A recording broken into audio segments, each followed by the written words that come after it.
Embiid and the Sixers at 7:30 Eastern. Then Jimmy Butler and the Heat battling Steph Curry and the Warriors. Our coverage starting with Stephen A's pregame Sports Center at 7 o'clock.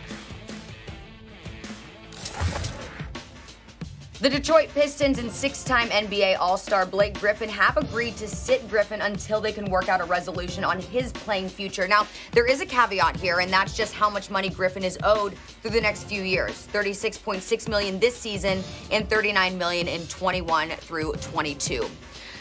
All right, Max, we hate to be insulting here, but the question has to be asked, is Blake Griffin really just a high-priced role player at this point? Of course. And that's a killer for me to say. I remember when he broke in, I was out in L.A., Stephen A., when he first, he had that rookie season where he was hurt, and then he came out his second year, his first full season playing, and he was one of the most spectacular players I've ever seen. I'll tell my grandkids if they ask, who are the most spectacular players you've ever seen? I will remember a young Blake Griffin. He was like that. But, yeah, he's done as an elite player or even a good player. Jalen Rose on Countdown, Stephen A. brought this up. This dude hasn't dunked since 2019. 2019. I mean, do you remember when Barack Obama, back in the day, President Obama said he wanted Blake to develop a 15-footer, right? Because all he did was dunk. He hasn't dunked in 2 calendar years. So you take that away from Blake Griffin, and what is he now? He's a high-priced role player, extremely high-priced. And what role does he even fill? He's never been a defender. He's just not built that way, not like one of these long-armed, wiry defenders, right? He shoots a lot of threes, but he doesn't hit them at nearly an acceptable rate. He's not a great rebounder or anything like that because he doesn't have the hops anymore. What does he do? He's a high-priced role player. I wish him the best, but if you're going to ask me point blank, I don't mean to be insulting, but that is the truth. I don't feel that way, Max Kellerman. I do believe that he's still a starter in this league, but I will concede he has not looked that way. And there's a perfectly logical explanation to it, Max. And again, I'm shocked that you would miss this. Max, enthusiasm does have a lot to do with how you perform from time to time. If your interest is here, you perform at a peak level. If it's down here, and when you look at Blake Griffin, to be in Southern California, which is where I am now, by the way, and it's La and it's the palm trees, Max, and all of those different things, Max Kellerman, and you turn around and you're in Detroit, Michigan, which last I checked just suffered like 9 inches of snow today, and it's just not the same, Max. I mean, you're just not the same. So, if you're depressed and you're just not interested in all of that other stuff, I mean, that's hard. That's hard. Now, here's what I will say. I've never liked to see Blake Griffin shooting jumpers. You're a big enough boy. You got hop still. Take it to the hole, go in the post, do what you got to do instead of faking like LeBron James slapped you in the face and being on the flop reels and all of this other stuff. Go out there and be that man amongst boys. But I do believe that if you're in a situation that you're not happy with and you're miserable and it's tough pulling yourself out of bed to get up to work in the morning, I do think that it's tough. It could be tough for you to perform on a night-in, night-out basis. Remember, last year he only played 18 games. He was injured last year. So it was the year before that he had dunked like Jalen Rose accurately pointed out. And this year, in the first 20 games or so, that hasn't been the case, and he's resigned himself to shooting jump shots or whatever.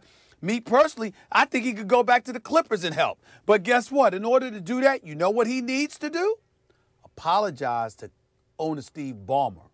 Because when the man stands near midcourt waiting for you to finish shoot-around, just to shake your hand and to say hello to you, and you just run off and disrespect them like you did, that was completely uncalled for, it was unprofessional, and it was unnecessary.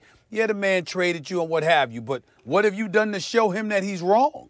Since you've been in Detroit, you've done nothing to show Steve Ballmer that he was wrong for moving on and moving in a different direction from you. So I think those are the kind of things that we need to think about. But do I think that Blake Griffin could go back to the Clippers and help the Clippers?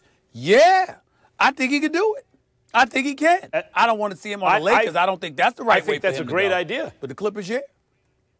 I think that's a nice story to tell. Like, I like that story if he could go back to the Clippers and be a part of something there and bring it back to where it started, right? But as a role player, as a high-priced role player, like, that's just the truth, Stephen A. I don't care how much of a pep in your step is taken out from going from Southern California to Detroit, right? And I love Detroit, but I get it. The weather is not as good, all that. It ain't going to take the pep out your step to take you from one of the most spectacular dunkers of all time and most electrifying players, period, into being a dude who, like, let's put it this way. He's the starting power forward on a team that loses more than twice as much as it wins. And that's my point. If Blake Griffin is your starting power forward, you're going to lose twice as much as you win. He's not that player anymore. It depends on the team you're on. I take no pleasure in saying that. It's what he is nowadays. It depends on the team you're on. I definitely think you can still win with Blake Griffin. He don't need to be the focal point. He don't even need to be a top 2 option. But I do think that he's a starting forward in this game if he's interested in playing. I think what you're seeing in Detroit, unless he's not healthy, what you're seeing in Detroit is a man that is completely disinterested in playing for the Pistons organization. That's what I see right now. My man Troy Weaver on telling those boys they'll get together, but he doesn't want to be there.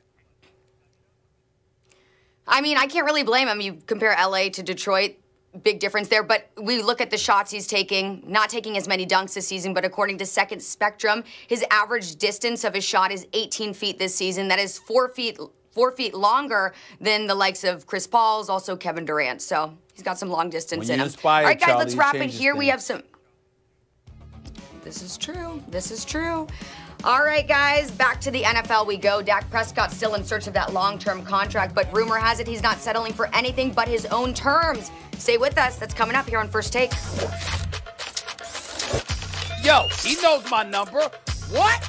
What's the part that's the end of the world? Last time I checked, that's #1 money. Uh-oh, now our secret is out. The secret plans are out. Ooh, that's Michael Irvin. I got it. I understand.